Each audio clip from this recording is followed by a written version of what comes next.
নমস্কার বন্ধুরা, আর জি কুকিং চ্যানেলে আপনাদের সবাইকে স্বাগত। আজকে নিয়ে হাজির হয়ে গেলাম সিরিয়াল খ্যাত নায়িকা প্রমিতা ভট্টাচার্যর হাতে মাখা ভাইরাল মাছের রেসিপি নিয়ে। তো চলুন শুরু করা যাক। আমি এখানে 5 পিস রুই মাছ খুব ভালো করে ধুয়ে জল ঝরিয়ে নিয়েছি। এখন সরাসরি মাছগুলোকে কড়াইতে দিয়ে দেব, কারণ কড়াইতে রান্নাটা করব, তাই কড়াইয়ের মধ্যে মাছগুলোকে এক এক করে দিয়ে দেব। অন্য পাত্রে আর মাখানোর দরকার নেই।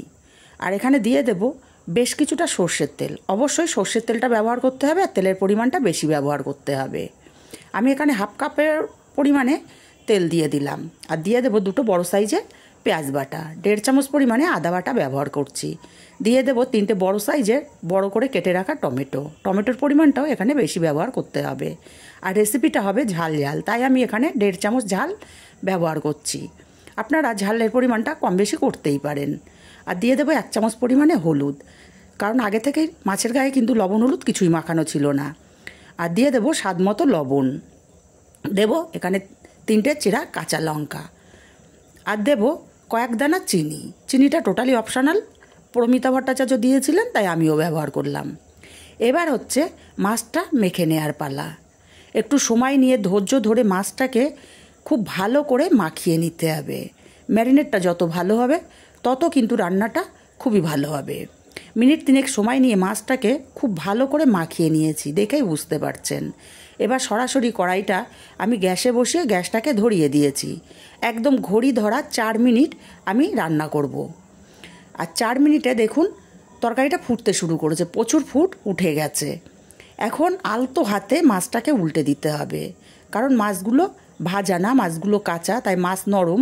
একদম আলতো হাতে মাছগুলোকে উল্টে দিতে হবে।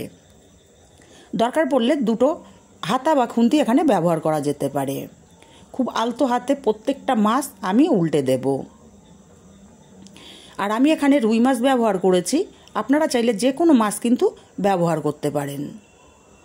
খুব আলতো হাতে মাছগুলোকে উল্টে দিয়ে এবার ঢাকা দিয়ে গ্যাসের ফ্লেমটা একদম লোতে করে দিয়ে ঘড়ি ধরা 10 মিনিট আমি রান্না করে নেব।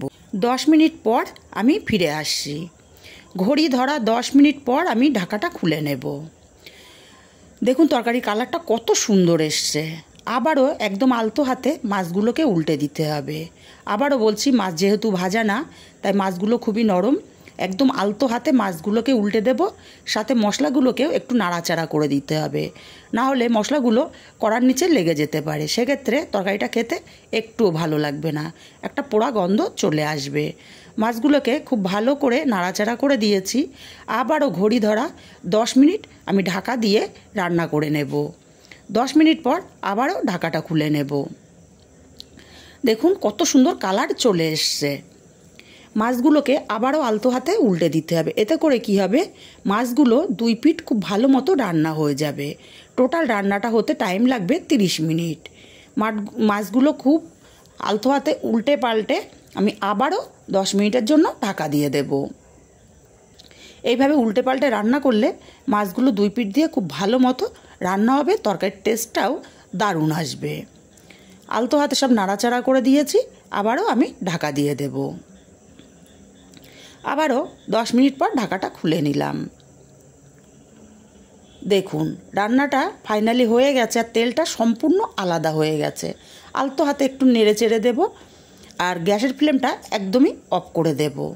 আর আমি টোটাল কিন্তু রান্নাটা একদম লো ফ্লেমে করেছি। প্রথমে হাই ফ্লেমে করেছিলাম 4 মিনিট, তারপরে লো ফ্লেমে করে দিয়েছি। টোটাল 30 মিনিট লেগেছে আমার রান্নাটা হতে। কি দারুণ দেখতে লাগছে দেখুন। দেখতে যতটা লোভনীয়, খেতেও কিন্তু ঠিক ততটাই স্বাদ হয়। রেসিপিটা কেমন লাগলো কমেন্ট করে কিন্তু জানাতে ভুলবেন না। আর বন্ধুরা একটা লাইক দিতে কিন্তু ভুলবেন না। গ্যাসটা অফ করে দিয়ে ওপর থেকে কিছুটা ধনেপাতা কুচি ছড়িয়ে দিলাম। আর ঢাকা দিয়ে 5 মিনিট রেখে দেবো, যাতে ধনেপাতার ফ্লেভারটা মাছের মধ্যে ছড়িয়ে যেতে পারে। 5 মিনিট পরে ফাইনাল লুকটা আপনাদেরকে দেখাচ্ছি। রেসিপিটা যদি ভালো লাগে কাছের আত্মীয় স্বজন বন্ধুবান্ধবের কাছে শেয়ার করতে ভুলবেন না, আর একটা লাইক অবশ্যই দিতে ভুলবেন না।